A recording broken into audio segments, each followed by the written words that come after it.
Ok, Parashat Hashavua, Parashat Kedoshim. Alors ce Dvar Torah est offert pour l'Elui Nishmat Yirmiyahu Meir Ben Avigdor, dont c'est première année du décès. Également pour Madeleine Julie Esther Bat Rosette Zari et pour la Hatzlacha de toute la Mishpachat Aboukrat. Bezrat Hashem. Alors, d'habitude on dit Acharemot Kedoshim ensemble. Cette année c'est une année avec 2 Hadar, donc on les a séparés. Bon, ça nous laisse toujours, quand il y a 2 parachutes qui sont collés, on est obligé d'en analyser qu'une sur 2. Là, ça nous offre la possibilité d'analyser les 2. On a parlé d'Acharemot la semaine dernière, on va un petit peu s'attarder sur Kedoshim et sur quelque chose qui paraît finalement très simple et qui se veut au fond assez complexe. Les premiers psukim de la paracha, Vedaber Hashem el Moshe les morts. Hashem a parlé à Moshe en disant Daber el Bnei Israël, parle, el kol adat Bnei Israël, parle à toute l'assemblée des Bnei Israël. Vers Martalem, tu leur diras, Kedoshim tiyu, soyez saints. Pourquoi? Ki gadosh ani Hashem Elokechem, parce que je suis moi-même Hashem votre Dieu, je suis saint. Donc de même que je suis saint, je vous attends de vous la sainteté. Alors première chose à souligner sur ce texte, c'est que ça a été dit à tout le monde. Kol adat Bnei Israël. Il faut que ce soit mentionné à toute l'assemblée des Bnei Israël. Ça veut dire que tout le monde doit être présent au moment où Moshe enjoint le peuple à la sainteté, à la Gdusha. Et ça veut dire, ce que j'essaie de dire par là, c'est que la Torah insiste. La Torah insiste. C'est pas. On a souvent tendance à minimiser un pasouk qui est simple. Non, la Torah insiste. Elle a dit à tout le monde, on doit être saint. On ne doit pas juste être bon. On ne doit pas être pur. On doit être saint. Et l'objectif de ce shiur, c'est finalement de définir ce qu'est la sainteté. Qu'est-ce que c'est que d'être saint? Plus précisément, comment être saint? Alors là, le but, c'est pas de faire de la philosophie sur qu'est-ce que c'est. Le but, c'est que Tachles, concrètement, quel est le mécanisme qui fait qu'un être humain puisse s'approcher de la Gdusha, puisse viser la Gdusha, la sainteté. Et cette formulation maintes fois reprise d'Hachem qui nous dit pourquoi vous devez être saint? Parce que moi-même je suis saint. Comme s'il y avait un rapport entre la sainteté d'Hachem et la nôtre. Il y a un lien parce que comme je suis saint, alors ça implique que vous deviez être saint. Et c'est tellement lié que le Midrash le rapporte. Peut-être qu'on aurait pensé devoir être aussi saint qu'Hachem, que à force de travailler la Gdusha, à force de s'élever, on pourrait atteindre la Gdusha d'Hachem. Et le Midrash dit évidemment non, c'est pour ça qu'il y a Ki kadosh ani Hashem Elokechem. C'est moi qui suis le Dieu et donc je suis plus saint que vous. Ma Gdusha sera intrinsèquement et inexorablement supérieure à la vôtre. Alors ce Midrash qui est cité à peu près partout, il est surprenant. C'est pas vrai qu'on aurait pensé ça. On aurait pu penser, dit le Midrash, on aurait pu penser devoir être aussi saint. Non, c'est pas vrai. N'importe quel imbécile comprend immédiatement que c'est pas quelque chose d'envisageable. Alors qu'est-ce qu'on essaye maintenant de mettre en avant? Je précise également, c'est de façon générale, que avant d'entrer dans mon propos, la Gdusha n'est pas réservée à certains. C'est pas seuls les tzadikim, c'est pas seulement les tzadikim qui sont dans cette dimension. C'est pas un conseil que la Torah nous donne disant ce serait bien de l'être. Non, c'est une obligation. Kedoshim tiyu. Tu vas dire à tout le monde, vous avez l'obligation d'être saint. C'est une mitzvah. Une mitzvah, c'est un ordre, c'est un commandement. Donc on ne peut pas vouloir, on ne peut pas penser être saint. Non, on doit être saint. De même qu'on doit mettre notre filine, de même qu'on n'a pas le droit de tuer, de même, on doit être saint. Donc ça veut dire que c'est un travail, petit 1, accessible, puisque sinon Hachem ne nous le demanderait pas, on peut être saint. Et ça veut dire que c'est un travail qui nous oblige, qui nous contraint. On doit se focaliser sur cet objectif pour pouvoir réaliser les mitzvot. Et la nuance avec beaucoup d'autres mitzvot, elle n'est pas ponctuelle cette mitzvah, elle est permanente. On doit tout le temps être saint. Si on n'est pas Kedoshim, on loupe la mitzvah. Alors qu'est-ce que c'est que le mécanisme? Et c'est ça que maintenant je voudrais essayer d'expliquer. L'idée se dit en une phrase, ça va nous prendre tout le shiur de la développer, mais l'idée se dit en une phrase finalement.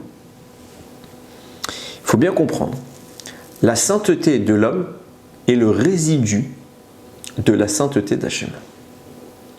Je vais expliquer tout le long, mais l'idée elle est là. On est simplement comme s'il y a eu son passage et il y a un reste, il y a une odeur. Cette odeur, c'est notre sainteté à nous et on ne peut pas viser plus haut.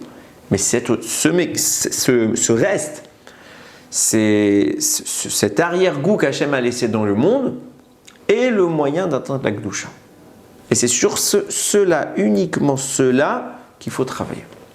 Et maintenant, on va expliquer ce que j'essaye de vous faire comprendre. Il y a un Sfat Emet, un commentateur, qui apporte un Midrash Rabbah, qui dit comme ça. Ishlach Ezricha Mikodesh ou Mitzion Isadeka. Il y a un Teilim de David Améler qui dit il envoie son aide depuis ce qui est le Kodesh. Le Kodesh, c'est le Beth Amikdash. Ou Mitzion et de Sion, d'Eretz Israël. Isadeka, il sera ton appui. Sens simple, nous dit le Sfat Emet, sens simple, la Gdusha vient d'Eretz Israël. C'est le pays saint, c'est la terre sainte. Et d'elle émane la source, et fortiori du Beth Amikdash, qui est le cœur du pays, qui est le cœur spirituel du pays. Et donc, il y a là-bas une origine, une source qui diffuse la Gdusha, et ça se comprend puisque cet endroit est le pont entre les mondes. Donc, c'est comme s'il y avait un ascenseur, un vecteur de transmission entre là-haut, qui est un endroit beaucoup plus kadosh qu'en bas, et on diffuse, et le point d'arrivée de la Gdusha céleste vers la Gdusha terrestre, c'est Yerushalayim, c'est le Beth Amikdash, c'est Eretz Israël. Et de là, ça commence à se diffuser, ça nous impacte. Et nous, on doit s'imprégner de ça. Mais le Sfat Emet explique les choses plus en profondeur en rapport avec ce que dit le Midrash. Il dit le mot Mikodesh, qui fait référence au Beth Amikdash, peut se lire aussi Mikidush.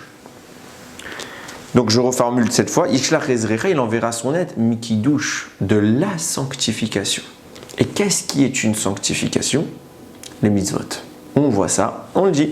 Avant de faire une mitzvah, on dit Baruch Ata Hashem, Elokeinu melech haolam, béni sois-tu Hashem, notre Dieu, maître du monde, Asher qui déchanu be mitzvotav, qui nous a sanctifiés de ses mitzvot. La mitzvah, c'est l'outil de sanctification. Et on le dit dans notre bouche tous les jours. Le moyen, la méthode d'acheminement de la Gdusha, de la sainteté. Comment fait-on descendre la sainteté d'Hachem et on la fait se refléter et nous impacter en faisant les mitzvot. Asher qui déchane, tu nous as sanctifiés grâce à quoi? Grâce aux mitzvot. Signifiant par là que la mitzvah va nous irradier, nous imprégner et au passage, elle va nous traverser et en passant, elle va laisser un petit résidu, un petit reste de ce qu'elle est. Ça veut dire que si on pouvait imaginer un peu les choses, la mitzvah est le moyen de faire descendre en nous et de nous faire traverser par quelque chose qui vient du ciel, par la source de la Gdusha. Il y a une puissance qui nous traverse et ça c'est la mitzvah qui active ce mécanisme. La mitzvah profile le transfert. Il y a une sorte d'énergie comme un souffle qui entre en nous au moment de la réalisation de la mitzvah et d'un coup on est élevé et la mitzvah se termine et elle repart. Mais au passage, elle a laissé quelque chose derrière. C'est ce résidu que nous parlons. Ce résidu-là est la substance que nous devons cultiver. Et plus on la cultive, plus on la peaufine, on la raffine, plus on est kadosh. Et justement, pour arriver à bien développer son propos, il prend le prototype même de ce phénomène en la mitzvah qui est le Shabbat. Le Shabbat, on en parle parce que c'est vraiment, et d'ailleurs on parle du Shabbat dans notre paracha également, c'est vraiment le prototype. La Torah nous dit, la Gemara nous dit, Masechet Betsa, au nom de Rabbi Shimon ben Lakish, que Akadosh Baruch Hu, chaque veille du Shabbat, il nous ajoute une Neshama Yetera, une âme supplémentaire. Et qu'il la reprend Motsa et Shabbat à la sortie de Shabbat. C'est pour ça qu'on dit Shabbat Vayinafash dans le Kiddush, c'est un passouk de la Torah, qu'à la fin de tout cela, Shabbat, il s'est arrêté, la Shevet, quelque part il s'est assis, Vayinafash, il s'est reposé. Et la Gemara dit Vaynefesh, malheur pour l'âme. Pourquoi? Parce qu'à la fin de Shabbat, le Nefesh, la Neshama, qu'Akadosh Baruch Hu a insufflé en supplément à notre être, se retire. D'ailleurs, vous l'avez peut-être remarqué, mais vous vous sentez plus faible, Motzei Shabbat. Moi, personnellement, je le sens très clairement. Motzei Shabbat, on se sent un peu... On a du mal. On se sent fatigué, on se sent privé de quelque chose. C'est d'ailleurs la raison pour laquelle on doit sentir les bessamim.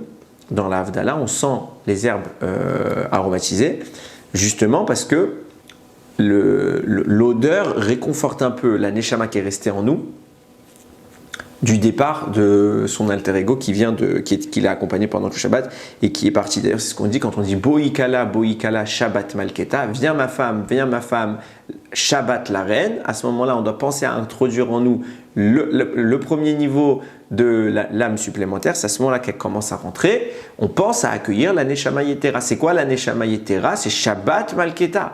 L'âme en plus que nous recevons le Shabbat, c'est Shabbat la reine. Quand Shabbat entre en nous une âme. Et cette âme, elle a un rôle qu'on va essayer de voir ensemble. Il y a un commentateur qui s'appelle le Pri Tzadik qui explique un peu comment ça fonctionne. Donc je le disais, le but de la manœuvre, c'est que la Neshama nous pénètre et qu'en partant, comme dans toutes les mitzvot, en partant, on a encore cette odeur. On a encore un petit reste qui a imprégné notre être. Comment ça fonctionne? Alors, vous savez, il rapporte le Pri Tzadik une analyse du Abudraham. Vous savez que quand vous regardez un peu les tfilotes de Shabbat par rapport à celles de Yom Tov, il y a une différence fondamentale. Bien évidemment, on ne parle pas de la même chose, mais dans le format. Quand c'est Yom Tov, que ce soit Arvit, Shacharit ou Mincha, le texte que vous allez réciter pendant un Yom Tov donné est strictement le même. Les trois tfilotes, c'est la même. Comme en semaine. La semaine, c'est la même Amida le soir, le matin et l'après-midi. C'est le même texte répété à d'autres instants. Le cas de Shabbat diffère. Shabbat, il n'y a aucun texte qui est répété. Il y a une tfila, une Amida de Harvit. C'est une autre Amida à Shacharit et c'est encore une autre Amida à Mincha. Donc les prières du soir, du matin et de l'après-midi changent. C'est le seul jour de l'année où ça se passe comme ça. À part Kippour. Et c'est parce qu'on est dans un autre système. Okay? Mais le seul jour, on va dire, classique de l'année où les tfilotes changent, c'est le Shabbat. Et qu'est-ce qui se passe là-bas? Nous dit le Abudraham. Quelle est la raison de ce changement? C'est qu'en réalité, on sanctifie le Shabbat en rapport à un événement concernant Shabbat. Et il y a eu, quelque part, oui, et il y aura, 3 Shabbats primordiaux dans l'histoire. Les 3 grands Shabbats de l'histoire dans lesquels les clés du monde se sont jouées. Le premier Shabbat, c'est celui de Bereshit, celui qui décrit la création du monde, qu'on a lu, qu'on dit Shabbat Vayinafash, Hachem a créé 6 jours et 7e jour il s'est arrêté. Ça, c'est Shabbat Bereshit. Ce premier Shabbat, on le célèbre en rapport avec la première tefila de Shabbat. Tous les vendredis soirs, Arvit, on dit Vaychulu Hashamayim ve'aretz vechol tzebam. On dit qu'Akadosh Baruch Hu il a terminé le ciel et la terre et toutes ses armées. Qu'est-ce qu'on dit? On témoigne par là. On cite le Vaychulu qui est justement qui contient les psukim du Shabbat Bereshit, parce que le Shabbat est sanctifié par le premier Shabbat de l'histoire. Tout tire sa source, l'entrée du Shabbat tire sa source dans le Shabbat qui a initié le monde. La Kedusha se fait par là. Il y a premier rapport. Deuxième grand Shabbat, deuxième Shabbat fondamental de l'histoire, Shabbat de Matan Torah. On a reçu la Torah, c'était un Shabbat. C'est pourquoi, dans Shacharit, la deuxième tfila du jour, on va faire le pont, on va corréler la tfila avec le deuxième grand Shabbat de l'histoire. C'est pour ça qu'on va dire à ce moment-là, en rapport avec justement Matan Torah, Ismar Moshe Bematenat Relko, que Moshe se réjouisse par la part qui lui a été attribuée, Keved Neman Karatalo, parce que toi Hachem tu l'as appelé un serviteur fidèle, Kelil Tiferet Beroshonatata, tu as placé sur sa tête une couronne de splendeur, Beomdo Lifanecha Al Har Sinai, lorsqu'il est monté devant toi sur le mont Sinaï, il a descendu de sa main les deux tables de la loi, dans lesquelles il était inscrit la shmira du Shabbat, le fait de la mitzvah de garder le Shabbat. Donc on annonce qu'ellement la tfila commence, on annonce, voilà, qu'est-ce qui est en train de se passer lorsque je récite cette tfila, je fais un rapport avec Matan Torah, le deuxième Shabbat important de l'histoire. Troisième grand Shabbat de l'histoire, le Shabbat de la fin des temps, de Yemot HaMashiach, qu'on attend tous très bientôt, Bezrat Hashem, Bimera Biamenu. Ce jour-là, lorsque Mashiach va se révéler qu'on est dans la fin des temps, alors Hashem il est Echad, Hashem il est un, et son nom sera un, ou Shmo Echad. Ça veut dire qu'à ce moment-là, il n'y a plus de remise en cause, il n'y a plus de force du mal qui commence à s'opposer, à critiquer, à discuter. Non, la vérité se manifeste. Puisque la vérité se révèle, puisque l'unité divine se révèle, alors on dit, c'est pour ça qu'on attaquera la tfila de Mincha, puisque c'est le troisième Shabbat historique important qui gère le monde. On est là, on est le premier, le milieu et la fin. C'est pour ça que la troisième tfila de Shabbat, elle change encore et elle commence par Ata Echad, Veshimcha Echad, ou Mi Keamecha Keisrael, Goy Echad, Baaretz. Tu es un, ton nom est un, et qui est comme ton peuple, un sur terre, un peuple unique sur terre. Donc on est en train d'affirmer par quoi? Par là, qu'à ce moment-là, l'unité divine se révèle au travers du Ham Israël et qu'il n'y a plus d'opposition à cela très bientôt, Bezrat Hashem. Ces trois offices-là que nous faisons, que sont Arvit, Shacharit et Mincha, ils sont corrélés par trois grandes séoudotes. C'est pour ça que le vendredi soir, on doit faire une séouda. Le samedi matin, on fait une deuxième séouda, un deuxième repas. Et malheureusement, pas toujours très bien respecté, mais très très très important, peut-être même plus important que les deux autres. La séouda shlishit, la troisième séouda, le troisième repas que nous prenons, le Shabbat, qui met un pont à chaque fois avec l'événement qui est célébré. Donc la première séouda du vendredi soir est en rapport avec Bereshit. La deuxième séouda du Shabbat est en rapport avec Matan Torah. Et la troisième séouda, c'est pour ça peut-être qu'on dit qu'elle est peut-être plus importante que toutes les autres, elle est rapport avec la fin des temps, avec l'avènement du Mashiach, l'existence totale d'Akadosh Baruch Hu. Puisque nous dit, et c'est là qu'il y a un point extrêmement important à noter, nous dit le Pri Tzadik, puisque la troisième séouda est celle qui est en rapport avec la fin des temps, sache que c'est là que la Neshama Yetera, la Neshama supplémentaire, brille le plus, parce que justement, la Neshama Yetera vient du monde de la fin des temps, vient d'une dimension qui s'appelle le monde futur, les Hatchid Lavo, qu'on attend tous. Et je ne sais pas si c'est bon mot de dire qu'elle vient, mais il y a une filiation qui relie les deux instants. Et c'est sur ça qu'on va vraiment essayer d'analyser quelque chose, un commentaire du Yismar Moshe qui est très profond. J'espère que je vais réussir à bien exprimer les choses. On dit concernant Shabbat, Beni uven bene Israël, ot hi leolam, pardon. Entre moi et entre les Bene Israël, c'est un signe éternel. Le Shabbat est appelé ot. C'est appelé ot. C'est un signe. D'ailleurs, c'est une des raisons pour lesquelles on ne met pas les tfilines. Okay? Pourquoi on ne met pas les tfilines le Shabbat? Parce qu'un témoignage se fait par 2 témoins minimum. Toute l'année, on a un témoin ancré en nous, c'est la Brit Mila qui est aussi appelée Hot. Elle est appelée un signe. Donc c'est un témoignage puisque j'ai un signe. Il me faut un deuxième signe. C'est quoi le deuxième signe toute la semaine? C'est les tfilines parce qu'eux aussi sont appelés Hot. Il se sera pour toi un signe sur ta main.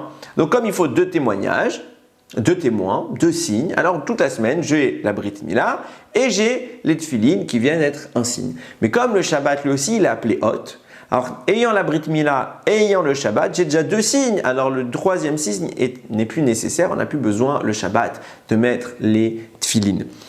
Mais ça veut dire quoi que ça c'était pour l'explication générale.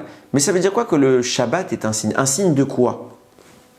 Réponse du texte, parce que continue. Ki sheshet yamim asa Hashem et Hashem veta haaretz, v'ayom hashivi Shabbat vayinafash. Parce que 6 jours, Hashem il a fait le ciel et la terre, et le 7e jour, il s'est reposé, il a cessé de travailler. Donc le Shabbat est un signe que Dieu a créé le monde en 6 jours et qu'il s'est arrêté le 7e jour. Je ne comprends pas en quoi c'est un signe. Qu'est-ce qui témoigne? Que ce soit pour le Ham Israël, un témoignage, que ce soit un témoignage de notre foi vers Akadosh Baruch Hu, qu'on lui fait confiance que ce qui est dit dans ce texte est vrai, le fait que nous, on arrête de travailler le Shabbat, oui, ça peut être un témoignage de nous vis-à-vis d'Hachem. Mais le Shabbat lui-même, le texte le définit comme étant lui-même un signe. Ya Shabbat, c'est le signe. Un signe de quoi? Il y a quoi comme signe quand j'arrive le samedi que le monde a été créé par Akadosh Baruch Hu? C'est quoi le sens? Et lui, il apporte un commentaire qui va complètement dans un autre principe et qui nous explique le texte vraiment de façon passionnante mais différente. Vous savez que les Chachamim disent que le mot Yisraël, Yud, Sin, Resh, Aleph, Lamed, c'est l'acronyme d'une phrase. Yesh, Shishim, Ribo, Otiot, la Torah. Il y a 600 000 lettres dans la Torah. Le Pnei Yoshua pose une question très connue. Il dit c'est faux. Quand tu comptes, viens en compte. Il y a 600 000 lettres dans la Torah, viens en compte. Il n'y a pas 600 000 lettres. Il y en a moitié moins. Il y a 300 000 à peu près. Pourquoi on nous enseigne partout qu'il y a 600 000 lettres dans la Torah alors qu'il n'y a pas 600 000 lettres dans la Torah? Alors il y a plusieurs réponses. Et le Yismach Moshe en apporte une qui est vraiment, j'ai trouvé très intéressante. Dans la Ménorah, il y a les Gevim. Les Gevim, c'est des sortes de coupes, de petites coupes.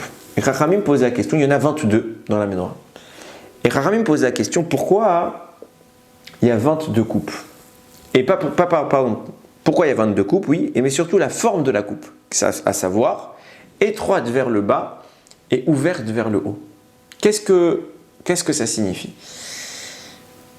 Justement, c'est en rapport avec les lettres de la Torah. Il y a 22 lettres de la Torah. Aleph, Bet, Gimel, l'alphabet juif contient 22 lettres. En rapport avec ces 22 coupes, pour te dire que on vient ici témoigner que la coupe, elle est basse, elle est fermée vers le bas, mais elle est très ouverte vers le haut. Pour dire qu'elle a une source supérieure qui dépasse sa source inférieure. Il y a une ouverture avec quelque chose de beaucoup plus grand. La lettre hébraïque, dans son sens simple, à savoir dans la dimension qui caractérise notre monde, l'explication basique, elle n'a rien de spécial, c'est une lettre, c'est un son. Et elle ne cache pas de grands secrets. Mais dans son explication céleste, dans sa source profonde, dans son origine divine, elle est largement plus grande, plus ouverte que ce qui lui est autorisé de dévoiler sur terre. Signifiant par là que la lettre a une double dimension, sa face dévoilée, celle qu'on connaît, mais une dimension cachée qui resserre de nombreux secrets et qui témoigne d'une grandeur inouïe. Donc ça veut dire qu'il y a deux dimensions dans la lettre. Le Aleph, il y a le Aleph qu'on connaît, et il y a quelque chose au-dessus, plus grand. Bet qu'on connaît, quelque chose d'au-dessus, plus grand. Ça veut dire qu'à chaque fois, il y a deux états de la lettre. La lettre telle qu'elle apparaît chez nous, et la lettre telle qu'elle est dévoilée dans le ciel. Nous dit sur cette base le Zeva Rachelamim que rapporte le Yismach Moshe. Signifiant par là que quand tu prends un Sefer Torah qui contient 300 000 lettres, tu n'as qu'une partie de la lettre. Tu as la moitié de la somme.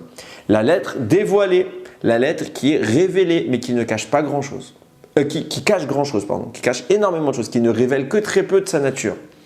Il existe une dimension supérieure à cette lettre, beaucoup plus puissante, qui relève des secrets de la Torah. Cette lettre-là, elle est dans le ciel et elle est cachée. Ça veut dire que quand on voit une lettre, on doit en voir deux. Deux. Il y a 300 000 lettres au total écrites dans le Sefer Torah, mais chacune relève d'une double dimension, celle qui est officielle et celle qui est officieuse. De façon tout à fait intéressante, il s'avère qu'il y a autant le même mécanisme s'applique dans Shabbat. La Torah, la Gemara plus précisément, Masechet Sanhedrin, rapporte que le monde est créé pour 6000 ans. Et au bout de 6000 ans, c'est Shabbat. De même qu'il existe un Shabbat au niveau de la semaine, toutes les semaines. De même qu'il existe un Shabbat au niveau des années, c'est ce qu'on appelle la Shemitah. De même, il existe un Shabbat au niveau des millénaires. Le Shabbat Agadol, le grand Shabbat. Dieu a créé le monde pour 6000 ans. À l'arrivée à la 6000e année, on fait une pause, repos du monde. Et on entre pour un millénaire de Shabbat. Et ce monde entre dans une phase qui n'a plus rien à voir avec celle qu'on connaît aujourd'hui. La Gemara répartit par la suite ces 6000 ans en 3 grandes catégories: 2000 ans de néant, 2000 ans de Torah, 2000 ans de Mashiach et à la fin des temps. Quand on dit Mashiach, on aurait dû avoir 2000 ans de Mashiach, mais avec nos fautes, on a perdu. À un moment, on aurait pu avoir en l'an 4000, on aurait dû avoir Mashiach. Et c'est à partir de là qu'il pouvait apparaître. Maintenant, les fautes ont repoussé, on perd ce qu'on perd. On aura le minimum syndical, mais on peut toujours avoir plus que ce qui est la limite. Donc on est donc sur 6000 années d'existence, au terme desquelles on entre dans le 7e millénaire sur le Shabbat Agadol. Ça veut dire que sur l'année juive, elle est composée de 50 semaines. Donc ça veut dire en moyenne 50 Shabbats par an. Ok? Si vous dites 50 Shabbats par an, s'il y a 6000 ans dans l'histoire, il s'avère qu'il y a 300 000 Shabbats. 50 fois 6000, ça nous fait bien 300 000. Il y a 300 000 Shabbats dans le cycle des 6 millénaires du monde. Mais après, on rentre dans le 7e millénaire. On part pour une session de 1000 ans qui s'appelle le Shabbat Agadol. C'est une période où toute la semaine, c'est Shabbat. Tout le temps, c'est Shabbat. Et donc, quand vous prenez le samedi de ce millénaire-là, de ce 7e millénaire, c'est le Shabbat du Shabbat. Donc, il est dans une dimension déjà qui est encore plus grande et on ne peut même pas en parler. En tout cas, moi, je ne sais pas ce que ça signifie. On est encore dans une dimension, on n'est pas dans le Shabbat normal. Combien on a de Shabbats normaux? On a les 6 semaines, les 6 jours de la semaine qui, eux, ne sont que dans le Shabbat Agadol, donc ils sont en Shabbat. Mais ne se cumulent pas le Shabbat traditionnel du samedi, plus le Shabbat Agadol. Ça, tous les samedis, c'est encore une dimension. Mais il y a par semaine 6 Shabbats normaux. S'il y a 6 Shabbats normaux par semaine, il y en a par an 50 fois plus. Ça nous fait 300 Shabbats par an. Répété sur 1000 ans, puisqu'on est sur un millénaire, ça nous fait 300 000 Shabbats. Donc il y a 300 000 Shabbats que le monde va connaître maintenant pendant les 6 premiers millénaires. Il y a 300 000 Shabbats qui vont exister pendant le 7e millénaire. Ces Shabbats-là, les 300 000 derniers, révèlent une réalité cachée.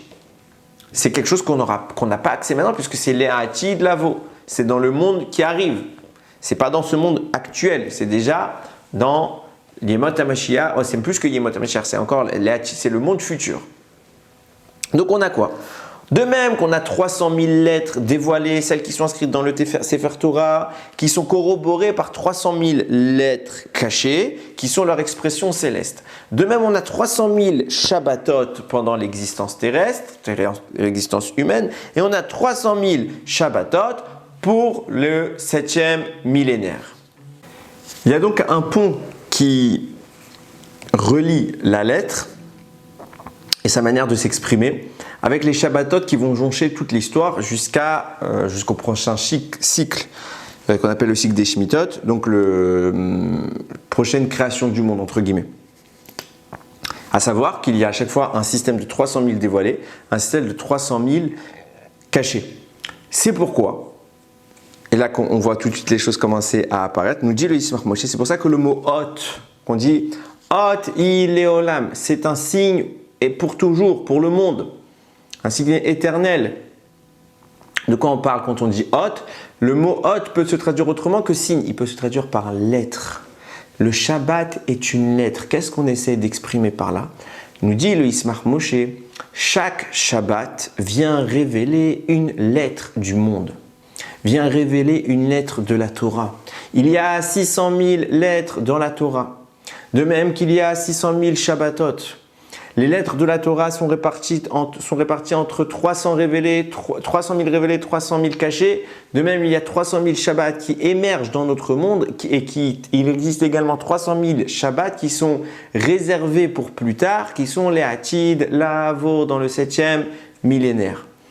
Le Shabbat, c'est également une lettre. C'est ce qui manifeste la lettre. C'est la source de la lettre. C'est ce que j'expliquais tout à l'heure. À savoir que la lettre, elle a sa dimension basse ici restreinte et elle a sa dimension révélée dans le ciel. Le Shabbat, c'est la source céleste qui va manifester cela, qui va faire l'osmose entre l'écrivain, Hachem, l'auteur de la lettre, et son peuple, celui qui représente cette lettre. C'est pourquoi, ce n'est pas un secret, on dit également qu'il y a 600 000 Neshamot dans le peuple juif. Il y en a 600 000. Et qu'est-ce que ça signifie? Écoutez bien.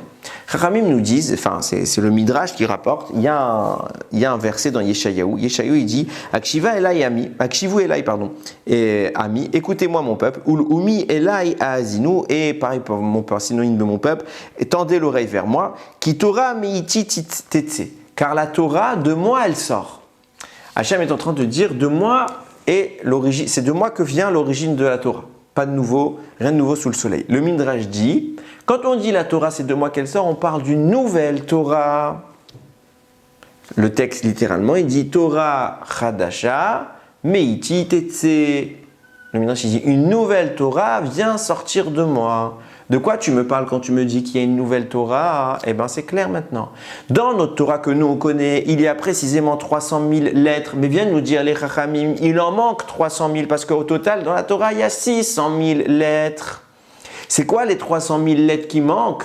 C'est à nous de trouver les chidushim, de rechercher dans les lettres que nous avons déjà les synonymes, pas les synonymes, les homonymes, les lettres qui sont les mêmes lettres mais dans une dimension supérieure, un même texte qui cache une dimension élevée et raffinée. Comment nous faisons ça? Au travers du Shabbat. Chaque Shabbat vient révéler sur un Ben Israël, sur une Neshama des 600 000 Neshamot du peuple juif, il y a 600 000 Neshamot du peuple juif, vient révéler une dimension.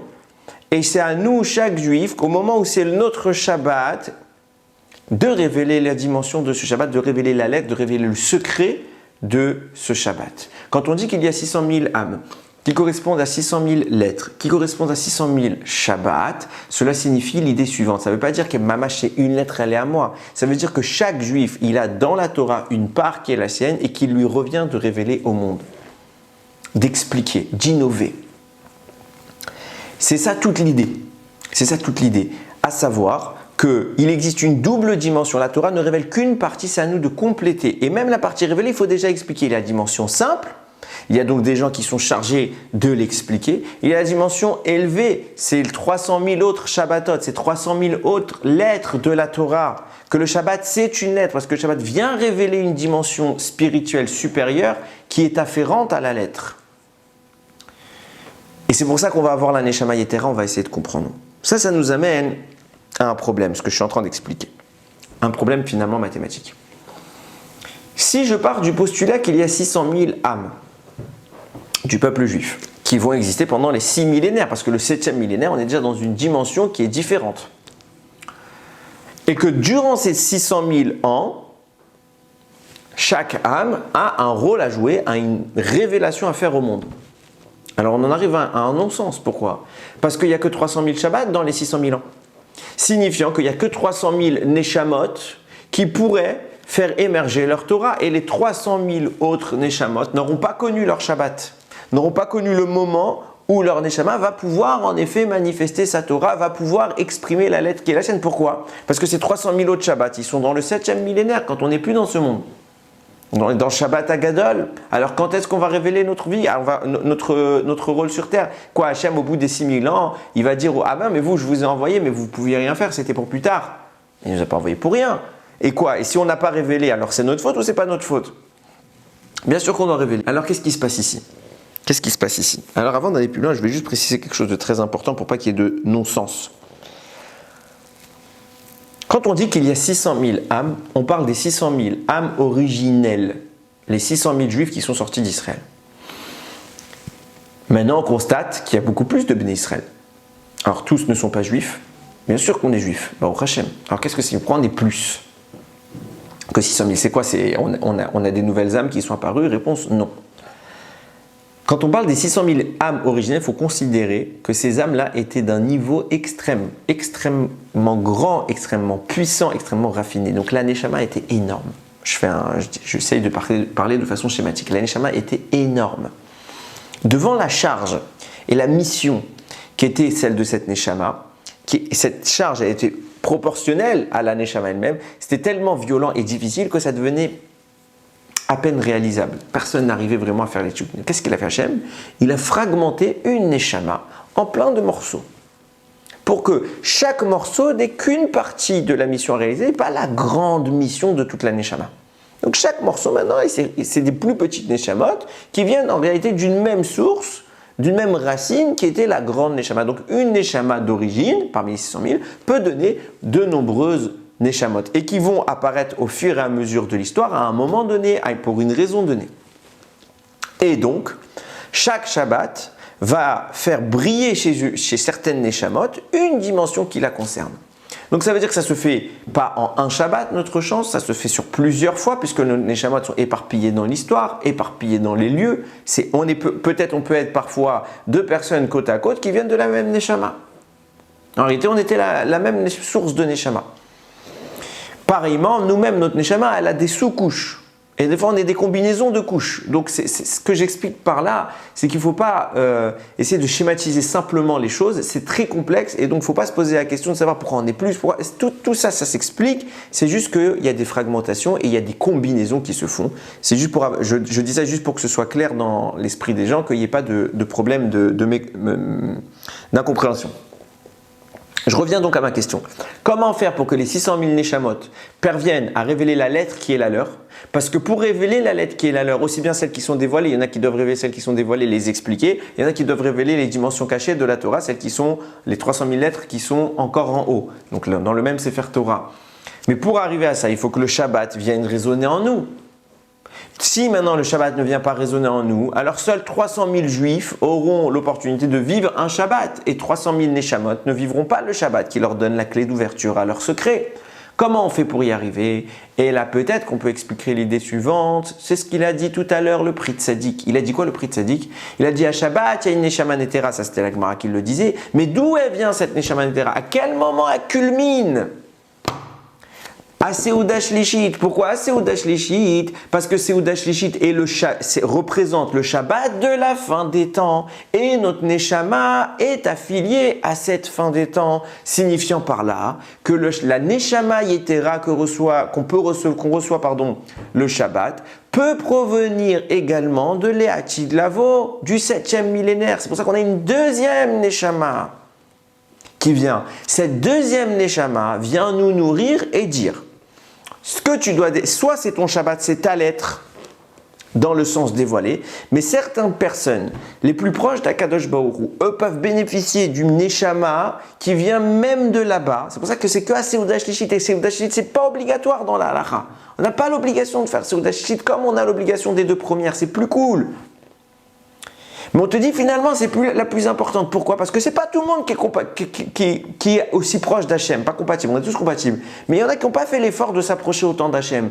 Donc seul celui qui fait l'effort d'aller jusqu'au bout, comme c'est le cas pour Seuda Shlishit, seul celui qui fait l'effort de Seuda Shlishit, alors lui il commence à ressembler au Olam Haba, au Le'atid Lavo. C'est des notions des fois qui s'entremêlent, bien qu'il y ait une différence entre les deux. On va dire au monde futur en français.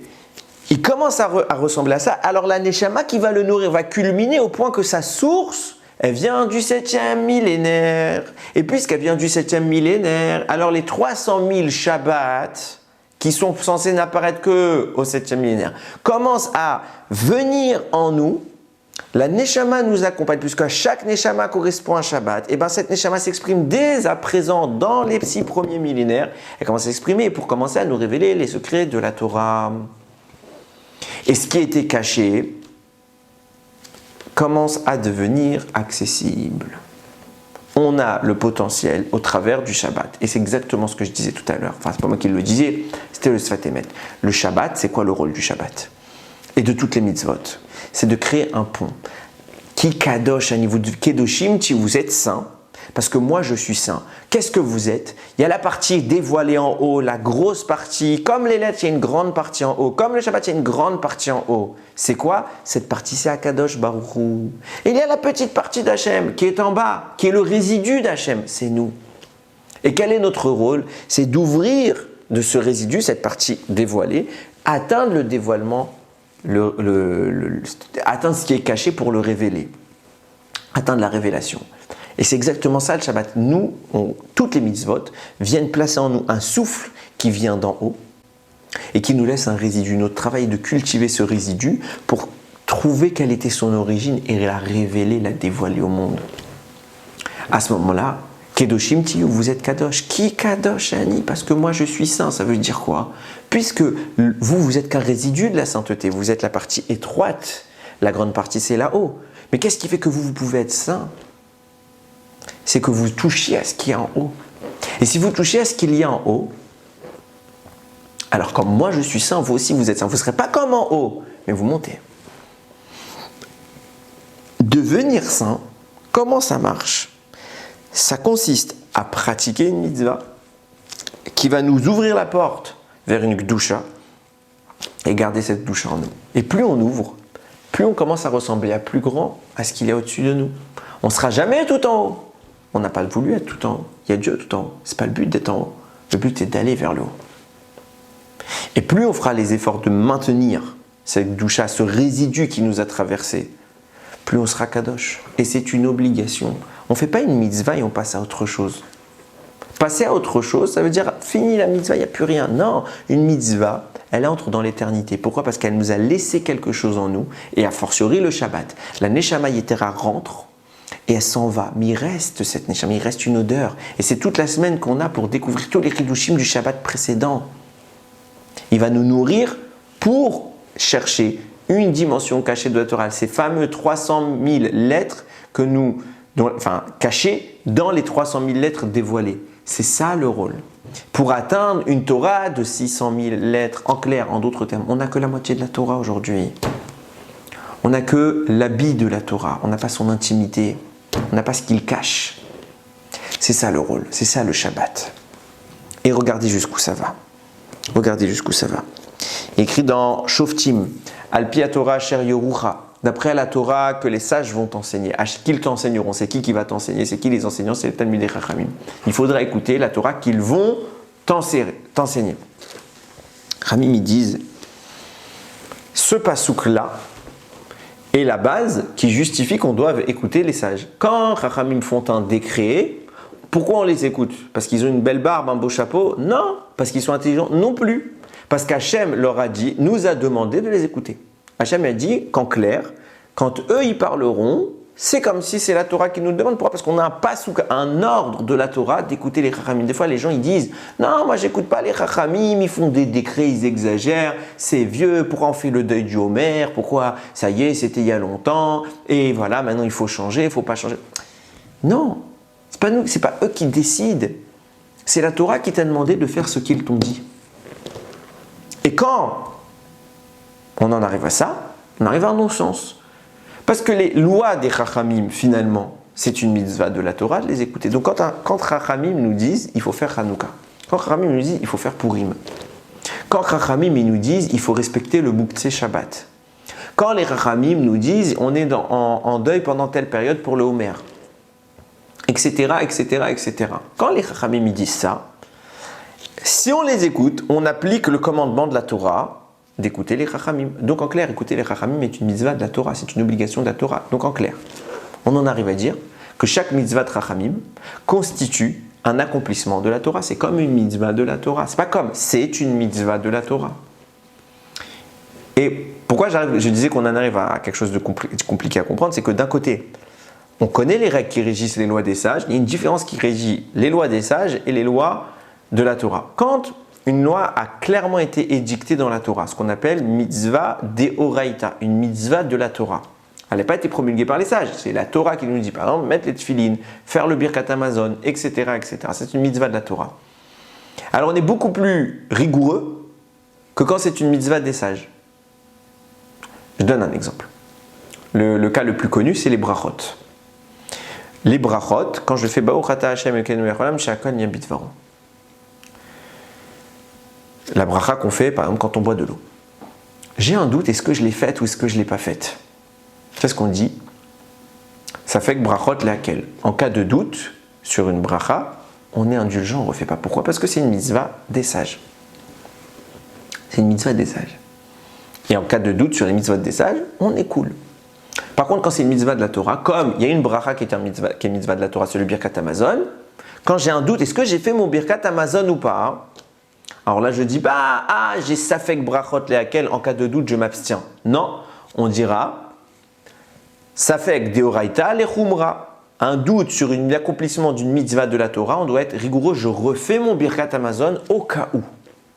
Au cas où. Pourquoi? Parce que là, c'est une loi de la Torah. Je ne comprends pas quelque chose. Si tu viens d'expliquer et de me dire que tout accomplissement des lois des sages est un ordre de Dieu, donc il n'y a pas de différence entre l'accomplissement des mitzvot des sages et l'accomplissement des mitzvot dictés directement par la Torah, puisque finalement, écouter les sages, c'est Dieu qui nous a demandé de le faire. Donc j'écoute Dieu quand j'écoute les sages. Et si je ne les écoute pas, je désobéis à Dieu qui m'a demandé d'écouter les sages.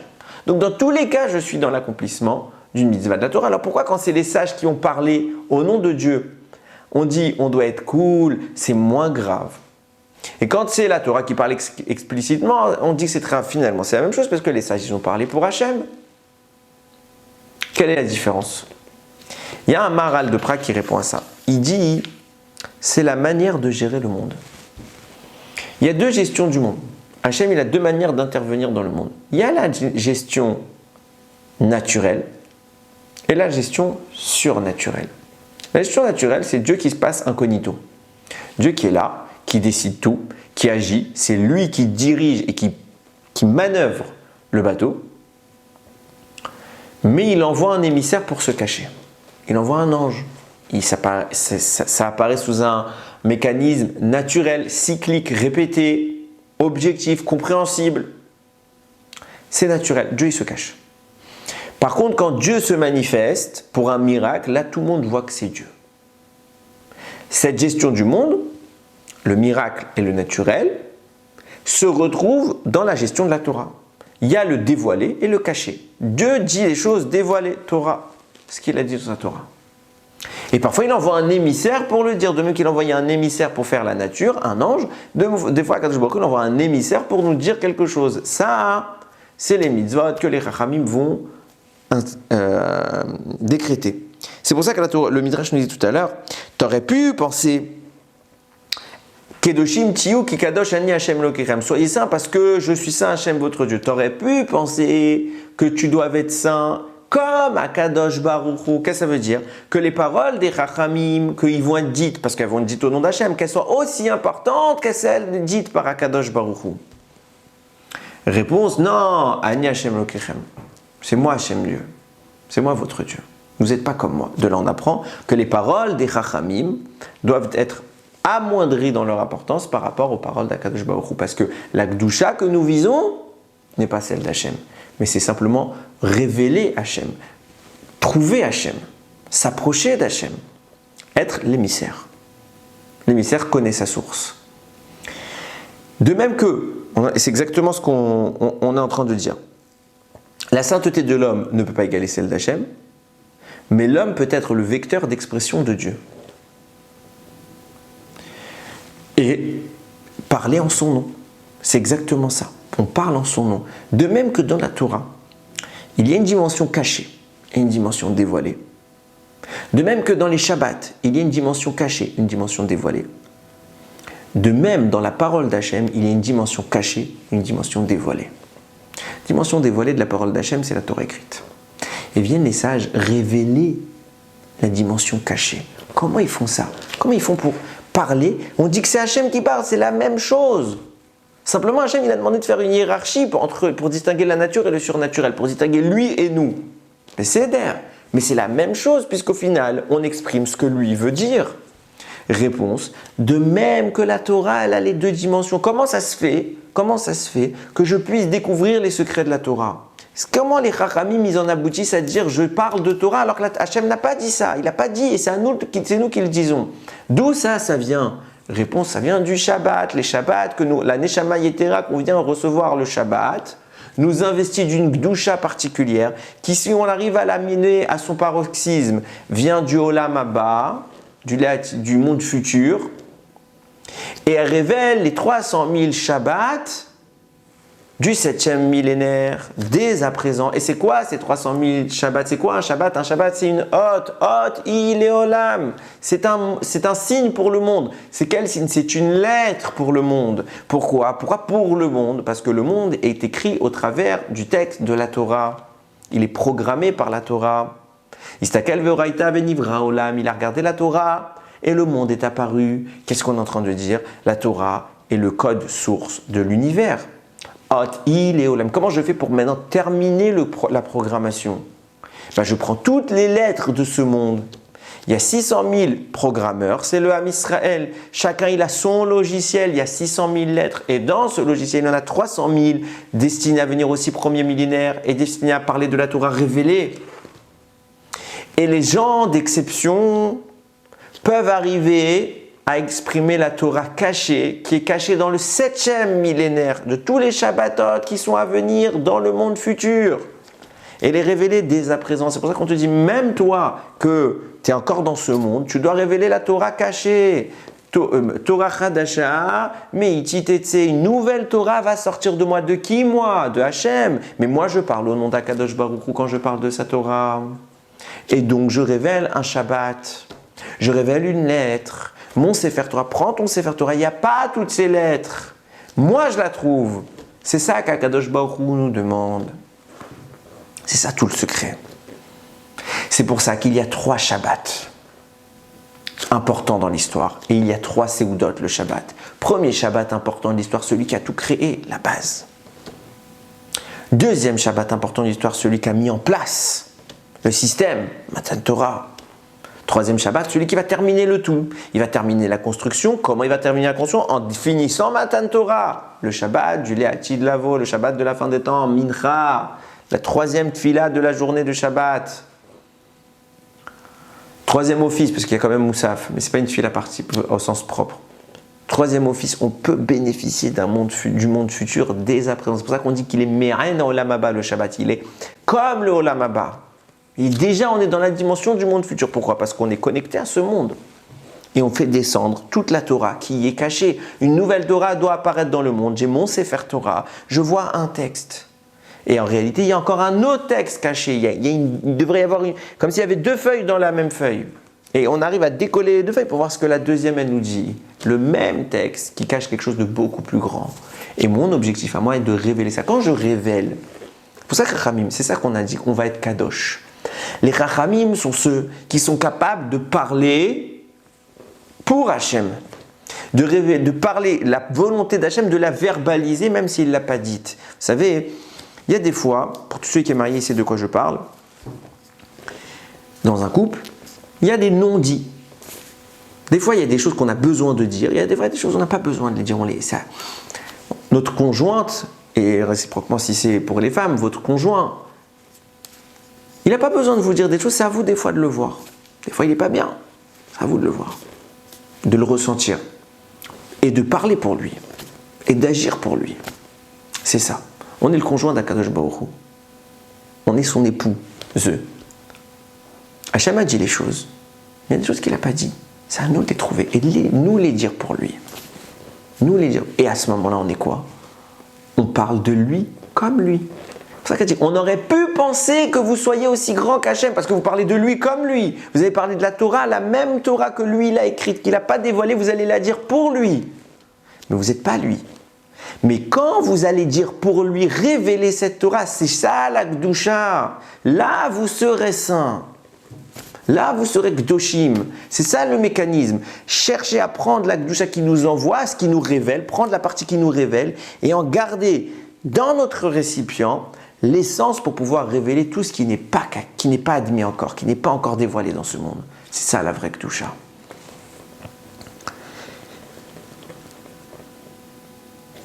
C'est ma manière de voir les choses. Peut-être que c'est vraiment quelque chose auquel je soutiens énormément, une idée qui est très importante à mes yeux. On a souvent tendance à croire que la Torah, elle est dans un Beth Midrash. maison d'études. Elle est dans les yeshivot, les kollel, dans les synagogues. Et c'est tout.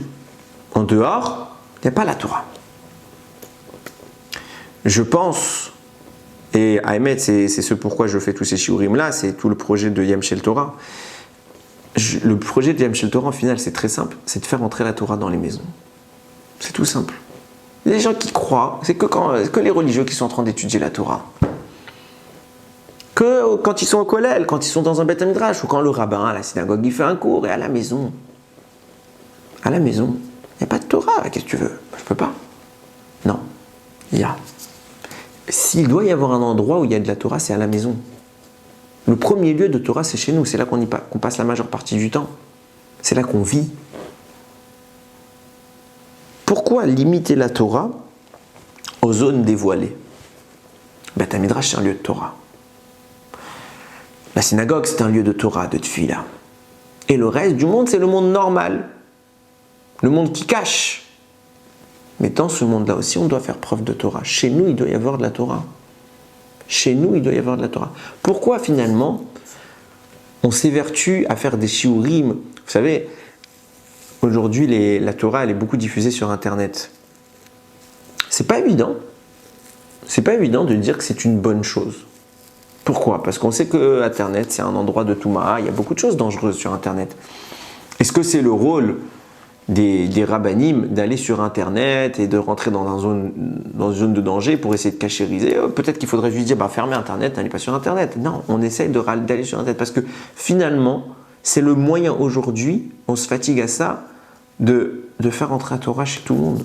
Tout le monde n'est pas capable d'étudier un Gemara, tout le monde n'est pas capable d'étudier même un Chumash ou une Halakha, etc. Alors on fait des shiurim pour que vous écoutiez même chez vous le shiur de Torah et que le shiur de Torah, il ne soit pas que à la synagogue quand vous y allez ou au Beth Midrash si vous avez la chance d'y aller. Non, vous êtes chez vous, vous avez de la Torah. C'est ça tout l'investissement. C'est ça. Je pense que le nerf de la guerre aujourd'hui, il est là. De bien comprendre, la Torah doit être partout. On doit tous être les vecteurs de la Torah. On ne doit pas dire c'est certain. C'est à certains endroits, à certains moments. La Torah, c'est Yomam Valaila, avec Gitabo Yomam Valaila. On doit l'étudier jour et nuit. Alors si je fais que au Beth Midrash, la nuit, je fais quoi? Je n'étudie pas. Bien sûr, je dois étudier même la nuit. On doit avoir Hachem dans notre bouche. On doit être saint. On doit être Kdoshim. On ne doit pas juste parler de Gdusha. On ne doit pas voir ceux qui sont Kdoshim. Nous, on doit être Kdoshim. Il n'y a pas que ceux qui sont au Beth Midrash qui doivent avoir la Torah. Il n'y a pas ceux qui sont à la synagogue. Il n'y a pas que le Rav. Chacun, aussi petit soit-il, aussi éloigné, il doit avoir de la Gdusha. Et la Gdusha se fait qu'au travers de cette Torah. C'est ça le rôle des Bnei Israël. On doit être Kdoshim. Parce que notre Dieu, il est Kadosh. Et pour pouvoir approcher du Kadosh, il faut soi-même être Kadosh. On ne sera pas lui, mais on veut pouvoir s'approcher de lui. Alors Yiratson, que la Gdusha elle envahisse toutes les demeures, toutes les maisons du Ham Israël, qu'on arrête de vivre pas cachère à la maison et cachère à l'extérieur, à la synagogue, on met les tefillin, on fait attention, mais à la maison c'est tout et n'importe quoi. Non, on doit être Kedoshim à la maison. La sainteté, ça se fait à la maison. Et quand à la maison tout est Kadosh, alors à l'extérieur on sera Kedoshim. Baruch Adonai L'Olam, Amen ve Amen.